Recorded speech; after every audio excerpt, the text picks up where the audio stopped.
देश में सबसे बड़ा प्रश्न है निराशा का, अविश्वास का, भरोसा का। घरों में भरोसा टूट रहा है, संगठनों में, संस्थाओं में और राजनीति में तो भरोसा पूरी तरह से ध्वस्त हो चुका है, लगभग मृत प्राय हो चुका है। और ऐसे में जब मैं लाखों कार्यकर्ताओं को अपने सामने पाता हूं और पूरे देश भर में लाखों कार्यकर्ता और करोड़ों समर्थकों के हृदय में आस्था की पराकाष्ठा देखता हूं, तो मेरा स्वयं का हृदय कृतज्ञता से भर आता है कि इस निराशा, अविश्वास के वातावरण में भी इतना विश्वास, इतनी आशा, इतना उत्साह, इतना भरोसा लोगों का, ये हमारी सबसे बड़ी ताकत है। और यूँ तो सार्वजनिक जीवन के 25 सालों में मैंने छोटे मोटे हजारों क्या लाखों आयोजन और उसमें करोड़ों की भागीदारी देखी है, लेकिन योग महोत्सव में जिस तरह से उमड़ता हुआ जन सैलाब और प्रतिकूल वातावरण में, जबकि भीषण गर्मी और फसल की कटाई, सरसों हो, गेहूं हो, फसल की कटाई के समय किसानों का, खास करके गांव वालों का निकलना बड़ा कठिन होता है, बच्चों की परीक्षा का समय। ऐसे में भी रामलीला मैदान में 1 इंच भी जगह खाली नहीं थी, मैंने खचाखच भरा हुआ, और जितने भीतर थे उससे करीब आधे बाहर सड़कों पर। और यह लोगों का भरोसा, यह लोगों का विश्वास, ये लोगों की आस्था बहुत कुछ कहती है। और लोग सुबह 2-2, 3-3 बजे से उठ करके रामलीला मैदान पहुँचे और उसके बाद अपने घरों तक पहुँचते पहुँचते उनको 2-3 बज गए होंगे। अर्थात 24-24 घंटा ऐसे ही, कोई भूख की परवाह नहीं, प्यास की परवाह नहीं। और यही असली ताकत होती है किसी भी आंदोलन की सफलता के लिए। कार्यकर्ता और जनता, ये दो जब खड़े हो जाते हैं तब असंभव भी संभव बन जाता है, नामुमकिन मुमकिन हो जाता है। और उसको मैंने योग महोत्सव में देखा। पूज्य बापू जी ने तो स्वयं अपने मुखारविंद से कहा कि मैंने ज़िंदगी में इतनी भीड़ कभी नहीं देखी। और मैं स्वयं जब इस नज़ारे को देखता हूँ तब मेरा वह विश्वास और मजबूत होता है कि इस घनघोर अविश्वास के वातावरण में जब मैं लाखों लोगों को अपने सामने और करोड़ों लोगों को अपने साथ पाता हूं, तो मेरा कर्तव्य बोध और ज़्यादा दृढ़ होता है कि जो करोड़ों लोगों में मैंने अपेक्षाएं जगाई हैं, मैं उनको पूरा करूं। और कुछ दिन पहले एक दूसरा भी आयोजन हुआ था रामलीला मैदान में, जहां 200 लोग भी नहीं पहुंच पाए थे, और यहाँ कहाँ 2 लाख से ज़्यादा लोगों की भागीदारी। यह इस बात की गवाह है कि जब आप निस्वार्थ भाव से कोई काम करते हैं, निरंतर सेवा करते हैं, तो लोग भी साथ देते हैं। मैं एक ही बात सुनता रहता हूँ, जमाना साथ छोड़ देता है जी, धोखा दे देता है। नहीं, मैं जब घर से निकला था तब मेरे 2 हाथ थे, बाद में 2 से वो 4, फिर 1000, फिर लाख, और अब तो करोड़ों हाथ मैं अपने साथ पाता हूँ। और मैं यह विश्वास दिलाता हूँ कि आप सब ने जो भरोसा किया है, जो विश्वास किया है, उसको हम टूटने नहीं देंगे। और अभी यह योग महोत्सव तो हमारे दूसरे चरण की तैयारी थी, अब ये तीसरा चरण योग महोत्सव के बाद शुरू हो गया है। मैं इधर पार्टी के शीर्ष नेतृत्व से हस्ताक्षर ले रहा हूं अपने मुद्दों को लेकर के, और अपने ज़िले के सभी कार्यकर्ताओं को प्रत्येक लोकसभा क्षेत्र के कार्यकर्ताओं को एनडीए के प्रत्याशियों के पास में जा करके और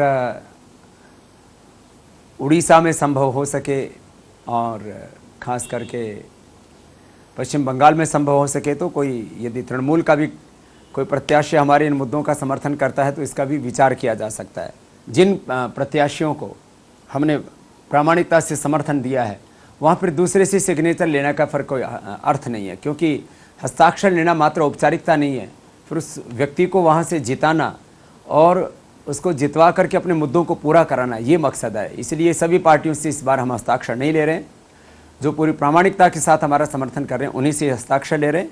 और इसमें वो सारे मुद्दे हैं काला धन, भ्रष्टाचार और व्यवस्था परिवर्तन के, जिन मुद्दों को लेकर के हमने 2009 से लेकर के और 2014 तक 5 वर्षों में जो अपेक्षाएं पैदा की हैं हमने कि काला धन को राष्ट्रीय संपत्ति को घोषित करके वो रिजल्ट ओरिएंटेड स्ट्रॉन्ग प्रोविजंस, वो प्रोसीजर्स जिससे कि काला धन वापस आएगा, चाहे वह जनरल पर्पस एफआईआर का प्रश्न है और चाहे पॉलिटिकली एक्सपोज पर्सन्स के प्रोविजंस हैं, United Nations convention against corruption, ये 2 ऐसे प्रोविजंस हैं इंटरनेशनल लेवल पर जिससे कि हम काला धन वापस ला सकते हैं। और डिक्लेरेशन ऑफ बेनिफिशियल ओनरशिप एक बहुत बड़ा प्रावधान है। ये होने पर तो टोटली इकोनॉमिक ट्रांसपेरेंसी आ जाती है, आर्थिक पारदर्शिता पूरी आ जाती है और देश की अर्थव्यवस्था के आंतरिक अर्थव्यवस्था के अंदर जो काला धन जमा है, नकली करेंसी और उससे फिर महंगाई, बेरोजगारी और भ्रष्टाचार, आतंकवाद, सामाजिक आर्थिक गैर बराबरी के जो मुद्दे, उसमें जो हमने एकल कर व्यवस्था का प्रस्ताव दिया तो 5 मुद्दे आर्थिक संदर्भों के हैं हमारे, इसमें जो 5 बिंदु हैं। और फिर भ्रष्टाचार पर अंकुश लगाने के लिए हमने 3 प्रभावी कदम उठाने की बात की है। और फिर भारत स्वाभिमान के जो व्यवस्था परिवर्तन के मुख्य मुद्दे हैं, राष्ट्रीय किसान आय आयोग, समान शिक्षा और समान चिकित्सा व्यवस्था, चुनाव सुधार और भारतीय भाषाओं को लेकर के, माने उच्च व तकनीकी शिक्षा संस्थानों में, न्याय व्यवस्था, प्रशासनिक व्यवस्था, उद्योग जगत, रोजगार एवं विकास के सभी क्षेत्रों में भारतीय भाषाओं को पूर्ण गौरव दिलाना और जो है राष्ट्रीय स्तर पर राष्ट्रभाषा और प्रांतीय स्तर पर प्रांतीय भाषा, भारतीय भाषाओं को पूर्ण गौरव दिलाना और राष्ट्रीय प्रबंधन एक नीति बनाना जिससे कि संपदा प्रबंधन से लेकर के तमाम चीज़ों को में एक पारदर्शिता आ सके, एक न्यायपूर्ण व्यवस्था सामने आ सके।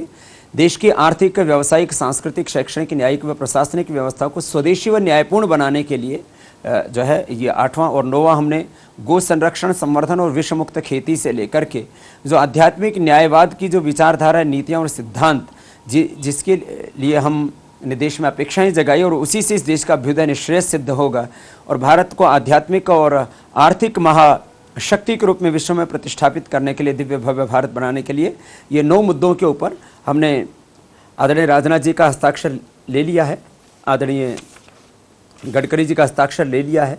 बहुत जल्दी ही 1-2 और वरिष्ठ नेताओं के हस्ताक्षर, कम से कम 3 से 5 वरिष्ठ नेताओं के हस्ताक्षर सबको मेल करके भेज दिए जाएंगे ये पत्र। तो जब आप ये आदरणीय राजनाथ जी का जब हस्ताक्षर हो गया तो कोई बाकी शेष रहा ही नहीं। जब पार्टी अध्यक्ष जो है इस बात का समर्थन करता है तो फिर उधर मैंने आदरणीय उद्धव जी से भी बात कर ली है, दूसरे भी लोगों को जो भी एनडीए के घटक दल हैं उनसे हम बात करेंगे और प्रत्याशी निश्चित रूप से आपको ये शपथ पत्र देंगे। और इसमें कोई ऐसा मुद्दा छूटा नहीं है जो हम देश में देखना चाहते हैं और एक छोटे से बदलाव से पूरे देश की फिजा बदल जाती है। एक भाषा का प्रोविजन किया तो 99% जो लोग आज भाषा के नाम पर पक्षपात झेल रहे थे कि वो उच्च शिक्षा से वंचित थे, चाहे वो डॉक्टर बनना है, इंजीनियर बनना है, साइंटिस्ट बनना है, कोई प्रबंधन का, मैनेजमेंट का कोई बड़ा कोर्स, जो भी डिग्री लेनी है और उसके बाद में एम्प्लॉयमेंट, रोजगार की बात है, उसमें भारतीय भाषाओं को कोई गौरव है ही नहीं। एक भाषा के कारण से इस देश के 125 करोड़ लोगों में 120 करोड़ लोगों को अन्याय झेलना पड़ता है। मात्र 5 करोड़ लोग हैं इस हिंदुस्तान में जो ठीक से अंग्रेजी पढ़ना लिखना जानते हैं, बोलना जानते हैं। बोलना तो शायद वो भी नहीं जानते हैं ठीक से। ये हालात है इस हिंदुस्तान के। लेकिन ये एक भाषा का प्रश्न हुआ।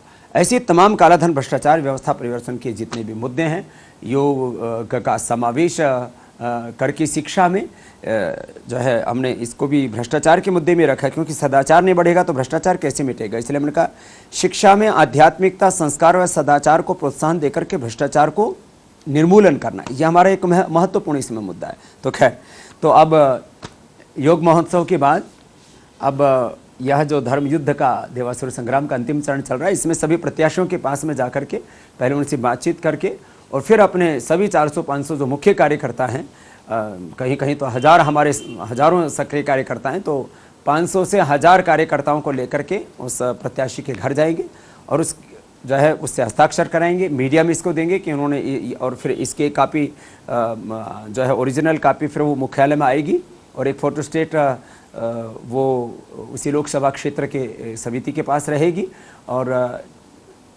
एक इसकी फिर फोटोस्टेट कापी करा करके मीडिया को भी देनी है। मैं बहुत जल्दी ही दिल्ली में भी एक प्रेस कॉन्फ्रेंस करके ये सौंपने वाला हूँ, मीडिया को भी देने वाला हूँ। हमने बीजेपी को समर्थन मुद्दों के आधार पर दिया है, हमने मोदी जी को समर्थन मुद्दों के आधार पर दिया है। आदरणीय मोदी जी ने भी इस बात को योग महोत्सव में प्रामाणिकता के साथ कहा कि बाबा जी किसी व्यक्ति के साथ नहीं, किसी दल के साथ नहीं, बाबा जी मुद्दों के साथ हैं और यही सत्य है और इसी के लिए हम लड़ रहे हैं और आगे भी लड़ेंगे। जब तक ये मुद्दे पूरे नहीं हो जाएंगे हम चैन से नहीं बैठेंगे। तो जब प्रत्याशी से हस्ताक्षर का काम पूरा हो जाए तो फिर डोर टू डोर कैंपेन का हमारा अगला चरण शुरू होगा कि भाई अब जाति के लिए वोट नहीं, पैसे के लिए वोट नहीं, मजहब के लिए वोट नहीं, अब स्थानीय मुद्दे हैं लेकिन उनका भी समाधान तब होगा जब देश शक्तिशाली बनेगा, देश को करीब 1000 लाख करोड़ का कालाधन मिलेगा, भ्रष्टाचार मुक्त भारत बनेगा और ये अन्यायपूर्ण व्यवस्था बदलेगी। और इसके लिए अब एक पूर्ण बहुमत की सरकार बनाना जरूरी है। अब वोट को खराब नहीं करना। अब यदि 2, 4, 10 लोग ऐसे लोग पहुंच भी गए किसी पार्टी से या निर्दलीय के रूप में, तो वो ब्लैकमेलिंग का ही काम करेंगे वहां पर। तो सबको इस बात को बताना है कि इस बार पूर्ण बहुमत वाली, स्थायी, अनुभवी, ईमानदार, मजबूत सरकार बनानी और पूर्ण बहुमत वाली, ईमानदार, अनुभवी, स्थायी और मजबूत सरकार देने का सामर्थ्य अब एक ही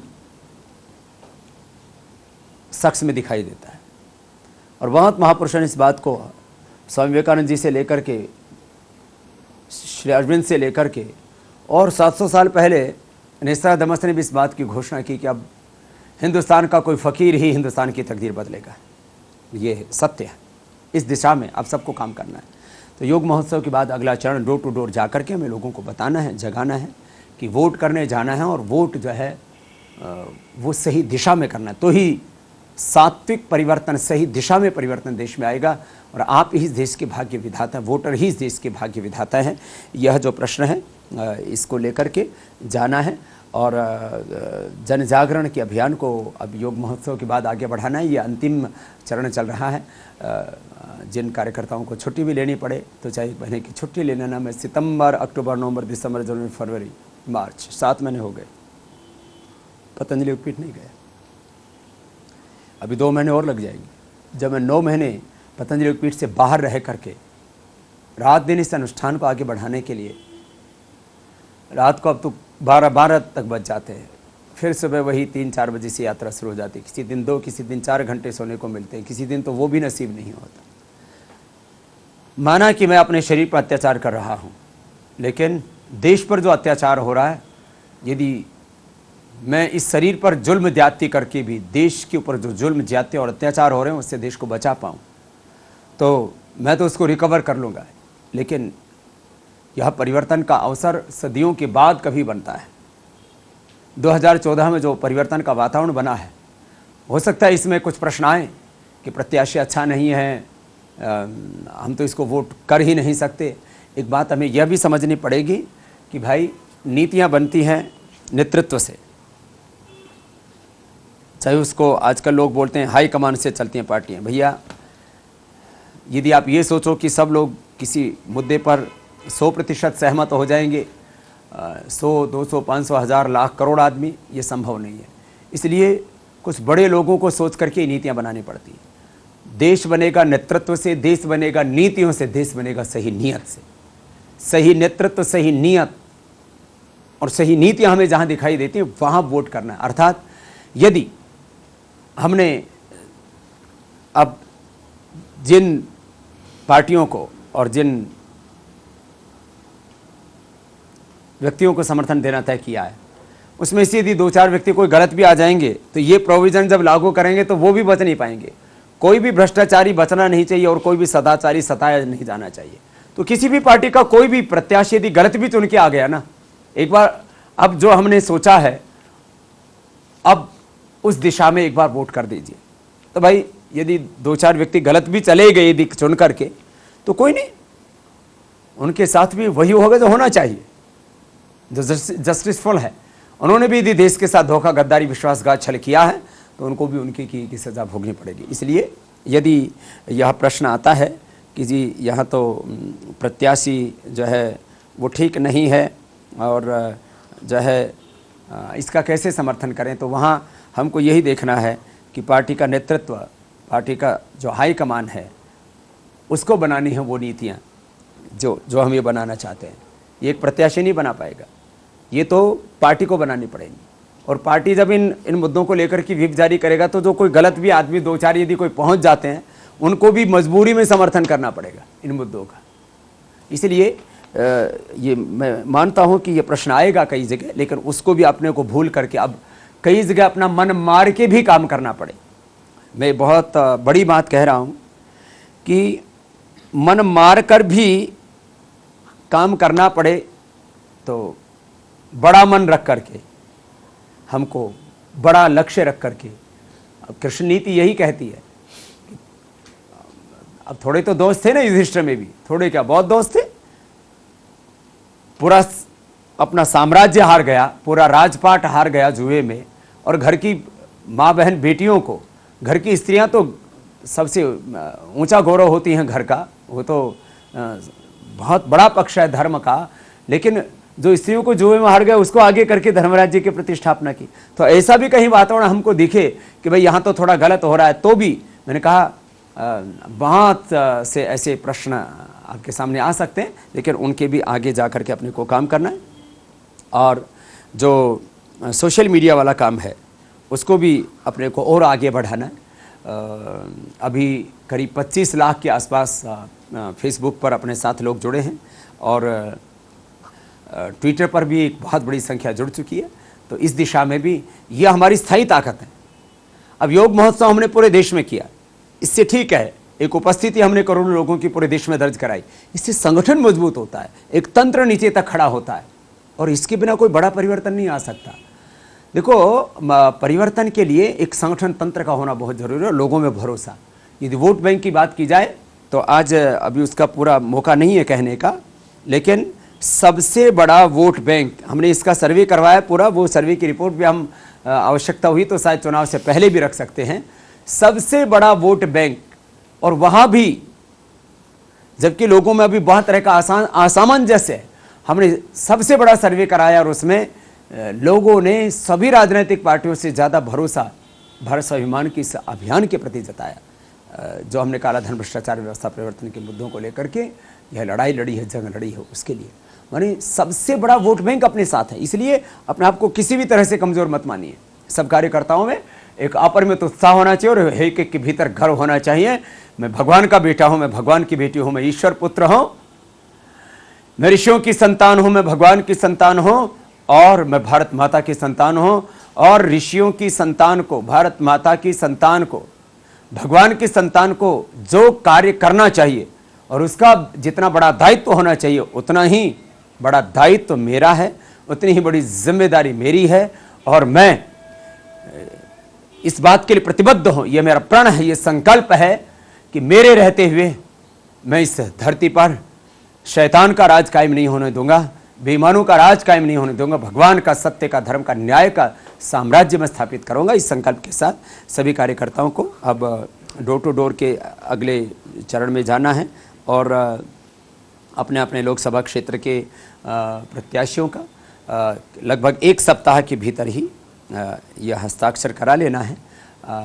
अभी योग महोत्सव के तुरंत बाद 1 सप्ताह के भीतर माने पहले चरण से पहले 7 अप्रैल का और 7 अप्रैल से पहले हमारे सभी प्रत्याशियों का हस्ताक्षर आ जाए, इस दिशा में सबको काम करना है। एक बार अंत में मैं पूरी कृतज्ञता के साथ सभी कार्यकर्ताओं का, जिन्होंने योग महोत्सव के समय प्रभारी की जिम्मेदारी निभाई, हमारे सभी जिला तहसील और नीचे गांव प्रखंड तक के प्रभारियों ने, और यहाँ दिल्ली में जो आयोजन था इसमें दिल्ली, पश्चिम उत्तर प्रदेश और हरियाणा ने बहुत बड़ी भूमिका निभाई और वहाँ इस आयोजन को पूरा सही दिशा में ले जाने के लिए और पूरा सफल बनाने के लिए योग महोत्सव प्रभारी और फिर वाहन प्रभारी भी जिन को दायित्व दिए गए थे, उन्होंने बहुत बड़ी भूमिका निभाई। मैं उन सब के तप को, उन सब की निष्ठा को, पुरुषार्थ को, उनकी निस्वार्थ सेवा को स्वयं कृतज्ञतापूर्वक प्रणाम करता हूँ। और जो दिल्ली के रामलीला मैदान से लेकर के हिंदुस्तान के 600 से ज़्यादा ज़िलों में जो योग महोत्सव हुआ, उसके लिए जिन जिन कार्यकर्ताओं ने तप किया, जिन जिन दाताओं ने सहयोग दिया, उन सबको धन्यवाद देता हुआ ये अपेक्षा करता हूँ कि जब जब आपको हमने बुलाया तब तक आपने इतनी बड़ी संख्या में भागीदारी दे करके मेरे इस विश्वास को बल दिया कि देश सच के साथ है। और आज भी इतने घनघोर निराशा के वातावरण में सबसे बड़ा क्राइसिस आज इस देश में संकट है तो वो विश्वास का है, भरोसा का है, और उसमें आपने जो साथ दिया, मैं आपको विश्वास दिलाता हूँ कि आपकी अपेक्षाओं को हम किसी भी कीमत पर पूरा करेंगे।